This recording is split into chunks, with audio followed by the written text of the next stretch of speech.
Ito ang bombardier beetle. Ay kilala sa isa sa pinakakahanga-hangang mekanismo ng depensa sa mundo ng mga insekto. Ito ang pinakakilalang katangian ng bombardier beetle.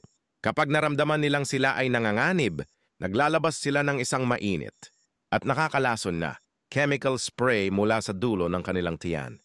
Ang spray na ito ay nabuo mula sa dalawang magkaibang chemical, hydroquinone at hydrogen peroxide, na nakaimbak sa dalawang magkaibang kamara sa kanilang katawan. Kapag pinagsama ang mga chemical na ito sa isang reaction chamber at idinagdag ang mga enzyme, nagaganap ang isang exothermikong reaction na naglalabas ng init at gumagawa ng isang pagsabog na may kasamang tunog.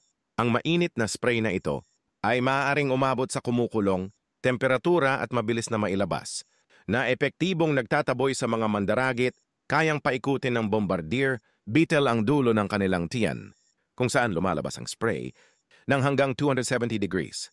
Ito ay nagbibigay daan sa kanila na tumpak na itutok ang kanilang spray sa anumang direksyon kung saan nanggagaling ang banta.